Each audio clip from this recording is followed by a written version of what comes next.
You're an American who wants to move out of the United States because of the current and future actions of administration. Let me give you two pieces of crucial advice you need to know before you move. First, the most important thing, When you decide to live abroad, there are a lot of logistics pieces that you have to keep in mind. One of the big ones is taxes. Let's talk about how taxes work when you live abroad. Now, whenever taxes come up, a lot of people say they'll just renounce their U.S. citizenship. That's a dumb idea. First of all, you're not going to say U.S. citizen and you are planning to move outside the United States, or if you have already moved out of the United States and you're living somewhere else, these are some of the things that you shouldn't overlook. You know, even though you don't live in the United States or you are not here in the United States, but these are some of the things that United States required of you as a U.S. citizen or as a permanent resident holder to do, even though you don't live here. So I'm going to show you a few videos of what is expected of you as a U.S. citizen that is living abroad. American who wants to move out of the United States because of the current and future actions of the Trump administration, let me give you two pieces of crucial advice you need to know before you move. First, the most important thing, you will still need to pay your taxes. Yes, your American taxes. The United States is only one of two countries that taxes their citizens no matter where they live in the world. This comes directly from the IRS. Yes, if you are a U.S. citizen or a resident alien living outside the United States, your worldwide income tax is subject to U.S. income tax regardless of where you live. Take me, for example. I live in France now. If I make enough money off of my student visa this year, I will have to file my taxes here in France and send them back to the U.S. Then, if I get citizenship, I have to pay my domestic taxes here in France as well. It's called double taxation, and it fucking sucks. Second is less of an individual note and more of a global one. No matter where you live, the political actions of the United States has the chance to affect you, big or small. Right-wing policies in the United States give support to right-wing politicians in other countries. This is happening right now in places like the United Kingdom, France, Germany, Hungary, Japan, and Argentina. Some are successful, some are not, but the influence is still there. And on a really extreme note, the United States has the most powerful military ever. I'm not trying to deter you, I'm just saying that the actions of the United States will follow you wherever you go.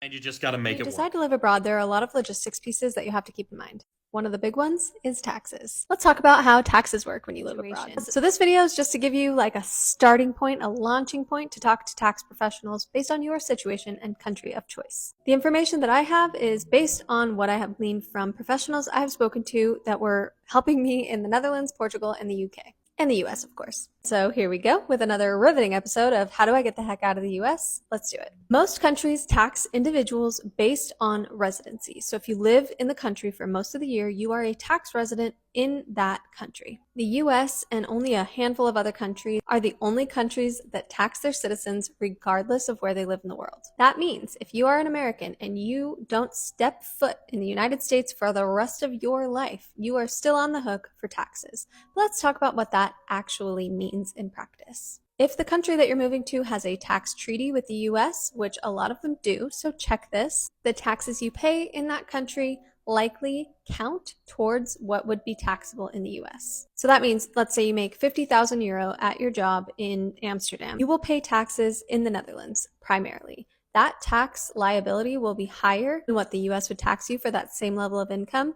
So you will likely not owe taxes in the US, but you still will need to file every year. The situation gets a lot more complicated if you don't work just a standard job or have a standard income. And let's say you have investments or properties that you own around the world or in the US. These things can complicate your situation fast. The situation can also be tricky if you have a US-based job and you decide to work abroad on a remote or like digital nomad visa, because your employer, unless you have thoroughly informed them, is probably taking US taxes out of your income already. And you, if you spend more than a certain amount of days in the country that you're residing in, owe taxes in that country too. You may find yourself in a sticky situation because you didn't have that all set up correctly. And the double taxation limitation, there is a threshold. I don't know what it is off the top of my head, but you may owe taxes in both countries. For the vast majority of people who live in a tax reciprocal country, there is no double tax liability that you will need to pay to file every year. That can be a burden. The only way that I know of that you can get out of paying taxes and filing taxes in the US for the rest of your life is to renounce your citizenship. Aren't we so lucky?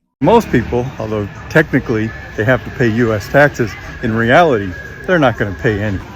When you pay taxes is also different. There's an automatic extension that you get for 60 days. So instead of paying taxes on April 15th, you pay taxes on June 15th. If you're still earning income in the United States, you're going to pay taxes on that, but you can reduce the amount of taxes that you pay by taking up residency in a state that does not pay personal income tax, somewhere like, say, Texas. Now, whenever taxes come up, a lot of people say that, well, they'll just renounce their U.S. citizenship. That's a dumb idea. First of all, you're not going to save very much on taxes because, as I just explained, most people are not going to pay taxes in the United States on what they earn outside the United States. If you become a citizen of another country, you're just going to pay taxes in that country. And this is why, although it's cool to talk about, hardly anybody does. Only about 5,000 people a year do this. And you lose all the benefits of being a U.S. citizen. And there are a lot. Your passport, for example, the United States has probably the most powerful passport in the world. It can get you into places with hardly any trouble. Say that you switch and become a Honduran citizen, you're not going very many places because their passport isn't as strong. And you're not going back to the United States. So when your parents die, you can't go home. You can't go to the funeral. You also lose the protection of the U.S. Embassy. If something happens to me here in Honduras, I call the U.S. Embassy and they help me. You don't get that when you renounce your citizenship. The biggest reason is you lose your Social Security and your Medicare and your Medicaid and your Social Security supplemental income. All of those protections are gone. So you will have paid into it for years and just given it away. And here's an unpopular opinion.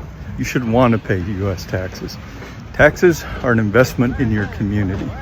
Now, granted, the United States does not get nearly as much for its tax investment than most countries.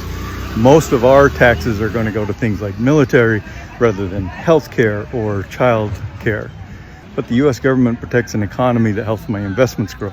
It's going to be where my grandchildren grow up. And so I want to invest in that. That's a good return for me. And that's why foreign taxes really aren't that big of a deal. You're really not going to pay that much. And what you do, it's part of your community. You should contribute to your community. Now, apply all the usual disclaimers. I'm not a tax consultant. I'm not a tax lawyer. So do your own research. But those are my opinions. Now that we are in tax season, don't forget to make sure you file your taxes. It doesn't matter even if you are not living here. It doesn't matter if you're living somewhere else. You are still a U.S. citizen. Once you are a U.S. citizen, you cannot escape your taxes. You have to file your taxes. If you don't know how to do that, you can call an accountant that used to do your tax before you moved, or you can just reach out to any U.S. accountant here that you think might be able to assist you. Talk to someone over there. Just talk to someone that will be able to assist you. Even if you're not planning on returning back to the United States, you still have to file your taxes just in case one day you do decide to move back to the United States, because you never know what might happen. So if you are outside the United States and your passport is missing, stolen, or you can't find it for some reason, just go to, I'm pretty sure you can go to the embassy of the country that you are in, the U.S. embassy. They have U.S. embassy in every country. Just go there and get you a new passport. They can issue you a passport. But the biggest thing that you need to know, that's why I'm bringing you this video, is the taxes, because we are in a tax season right now. And a lot of American citizens have moved and they're living abroad, and they forget about all the problems in America, because that's why they moved. They just want to forget about all the problems, which, trust me, I am with you, okay? I am with you, but don't forget that you still have your taxes to pay. Don't forget to pay your taxes. You might not pay a lot as we that are still here in the country, but still file your taxes. And I hope all of you out there in the world stay safe with your families and have the best time, the best life, the best food. Just enjoy your life out there. Stay safe, stay safe. Pray for us here. And don't forget to file your taxes. All right. Thank you for watching, and I will see you all in my next video.